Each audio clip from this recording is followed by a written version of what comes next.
All right, so today I want to do more of a deep dive on masks. Again, it's the big hot topic these days. I mean, pretty well everywhere. Even for the places that aren't having any increase in cases, you still have all these paranoid people calling for masks need to be mandatory and all this kind of stuff. So I'm going to talk a little bit about masks, but first I'm going to talk quite a bit about masks. But for starters, the cases in Alberta are up by quite a bit, but they're almost exclusively from Calgary. Um, the active cases in Edmonton, I think last Friday were like 217 or 218 or around there, and they're at 225 now. So again, the active cases in Edmonton literally went up by like one or two a day. So the increase in cases is almost exclusively in the specifically Calgary. That's the vast majority. But the South Zone and the Central Zone is where the numbers are really going up. I mean, Edmonton's got to have what, probably triple the population as the Central Zone, but they have not even double the cases. So again, there's a disproportionate amount of cases in Calgary. I mean, basically everywhere south of Edmonton, basically is where all the cases are. Um, so again, you have a lot of people that are all paranoid and all this kind of stuff. But again, the reality is that it's just Calgary and these other areas. It's not Edmonton. Does that mean like should we still be concerned in Edmonton in the area? Yeah, but it's not the same. Like it's not the same. Like again, I remember when Calgary was lower than Edmonton in cases for about a week, a while back, and everyone was all worried. Oh, Edmonton, we're doing so bad, and Calgary is doing so good, even though Calgary had a comparable amount of cases to what Edmonton has now, and there's still people calling for shutting down and don't open schools and reclose down and all this garbage. But the reality is that number one, we're still nowhere near the point where we need to be worried, and number two, I think there's probably some shenanigans going on in that. I mean, for starters, they're probably just discovering a lot of. I mean, we know they're discovering a lot of asymptomatic people. We know they're discovering people that have antibodies. We know there's probably people that have been counted multiple times in these case totals. So that's one of the many things to mention as far as that goes. But as far as the numbers out of the states go, um, comparable amount of cases over the last few days. But again, the death totals are still down fairly well. Yesterday, 545, and again, people hear that number and they think that it's always this massive number of people. But the reality is I think about 8,000. I think it's about 7 or 8,000 people a day die on average in the states, and so 500 is much smaller. Like it's more than 10 times lower. So the idea that you need to be worried about that, it doesn't make any sense. So that's the numbers out of pretty much North America. I mean, I didn't mention the rest of Canada. Quebec, they're up a little bit. Ontario, I think they're up a little bit, but still not that much. The rest of Canada, again, it's a no news is a good news situation as far as that goes. So again, the whole mask thing is what I wanted to talk about today. This is from Ben Shapiro. Now he links to a map of um, the places that are wearing the most masks and the places that have the most hotspots. And as you can see, chance of all five people are wearing masks in five random encounters. Now, again, the darker the color, the more likely. And again, it's mostly the cities. I mean, you look at the cities, the more heavily populated areas.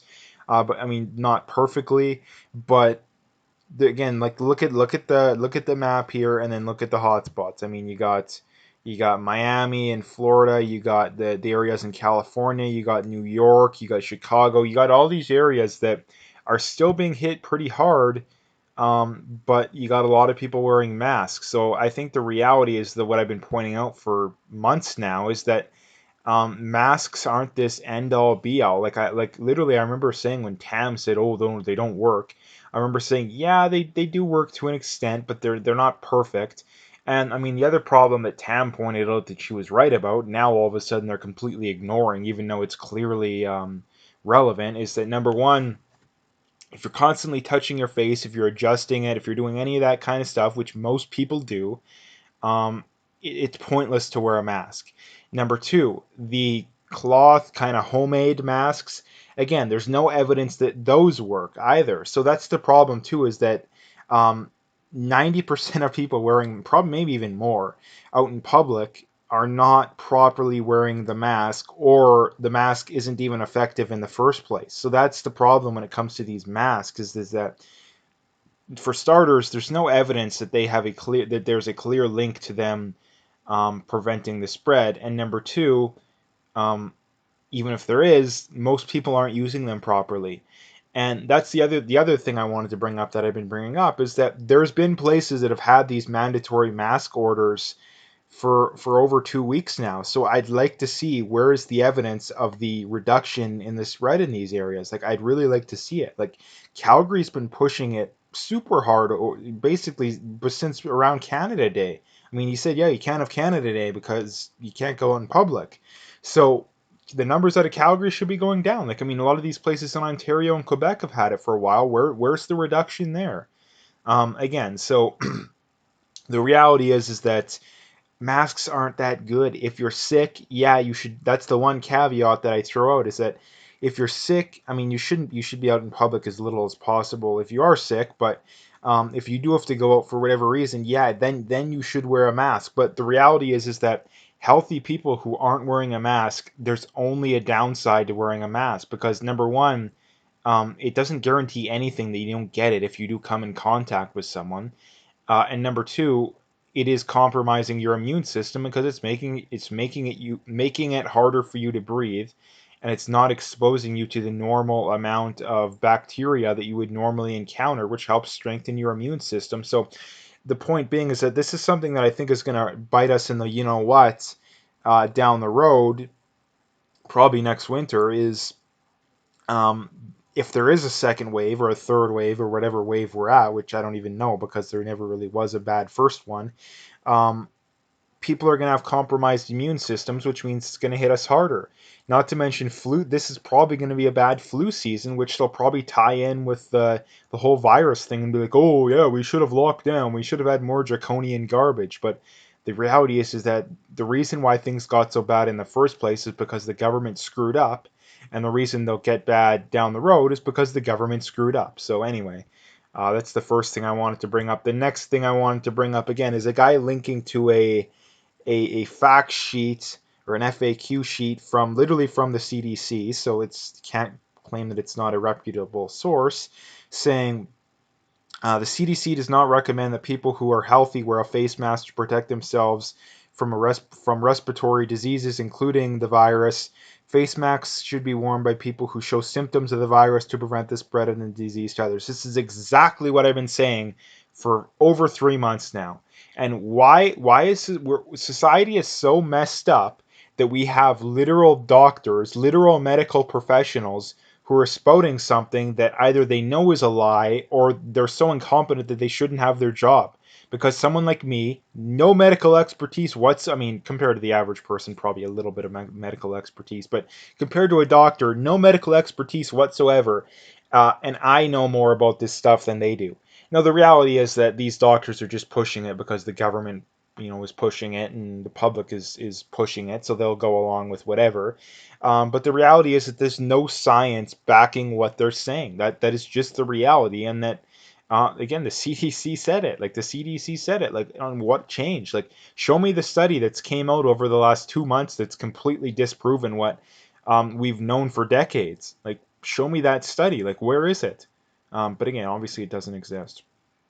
And the next thing I wanted to bring up is a very, very telling point. And this is from Educating Liberals. I think he might have been banned from Twitter, but he's on Instagram, he's on Parlay, he's on a lot of stuff. But he says, they lost me on the effectiveness of masks when they released prisoners instead of just giving them masks. Again, this is another argument. Like, if masks work so good, then why in the world would they not give people in prison a mask? I mean, for starters, there's no reason to do it in the first place, right? Like, prison is literally designed for social distancing, right? Like, there's literal bars or literal concrete in between people. So again, if you can't even do that in prisons, what makes you think you can do it in real life? Like, again, and not only that too, is that if masks work so good, where is the, oh yeah, we really screwed the pooch on this one? Not only that too, a lot of people have been killed. A lot of violent crimes have been committed because these people were let out of prison for no apparent reason. And that's the one thing too, is that if someone was in prison for like pot possession or some garbage like that, yeah, go ahead, let them out. I don't care. But a lot of these people were violent offenders. I mean, you look at New York too. They released tons of people, and now they're having a massive spike in crime. There's people that literally have been arrested and released multiple times during this whole situation.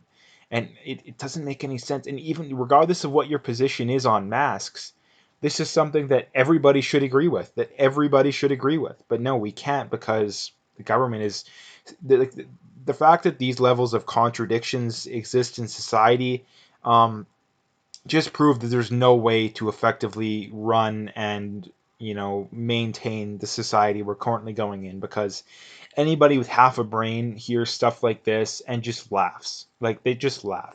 And that's the problem too, is that you get the boy who cried wolf scenarios, that, oh, if let's just say that magically, which I highly doubt, but let's just say magically there is this terrible second wave that we actually need to be worried about. Anybody who's been paying attention this entire time won't take it seriously, because the government's lied to us this entire time. Like, this entire time. They lied to us the entire time about the severity of the virus. Now they're lying to us about the whole mask thing. They're still pretending it's this terrible thing. All this garbage that they're still lying about. So anyway, that's a very good point that I noticed that was definitely needed to bring up. So the next thing, again, this is from a traditional Canadian girl on Twitter. She says, if I have to wear a mask to protect your health, I'm going to start slapping McDonald's out of your hands too. Now, again, this is the other thing too. The whole argument of healthy people wearing masks is, oh, it's not to help you, it's to help other people. Okay, well then why in the world can't we actively prevent people from doing stuff that's unhealthy to them? And not only that, unhealthy to us, because we have to foot the bill for it. Again, if that's the argument, then that should be the argument. The problem is that that's never the argument. So again, just another blatant contradiction of this whole mask garbage. And the last thing I wanted to bring up too is what I've been saying for a while now, and this is from Kevin Sorbo on Twitter, and he says it's not about a mask, it's about control. And again, this is exactly what I've been saying this entire time. It has nothing to do with safety and all this garbage. And again, all the people talking about, oh, it's just a mask, all that no. It's to do with control. Again, it's what I've been pointing out. Up until this point, there is no evidence that wearing a mask does anything. I really would, and that's just the thing too, is that if wearing a mask reduced the spread, the mainstream media would be all over the area that made masks mandatory, and the virus just went away. Like, they would be all over that. They haven't given one example of that. The one example people bring up is the Asian countries, but what they don't tell you about the Asian countries, like take Japan for example, Japan never closed down. South Korea, I think, hardly closed down. So again, these are the same people that were the strongest supporters of the lockdown who support this mandatory mask garbage. But yet they're like, look at Japan, look at how well it worked there. But yet they completely ignore the fact that they didn't lock down. Like, come on, like, how stupid can you possibly be? Like, seriously. So anyway, that's what I wanted to talk about today. If you liked the video, make sure to hit that like and subscribe. Check out my PayPal and email. I got linked in the description. Again, I appreciate any donations, but at the very least, just hit that like and subscribe if you haven't already. And last few things, check me out on Parlay, Twitter, and BitChute. All those links are in the description, so you can find them all there. Make sure you check me out on there.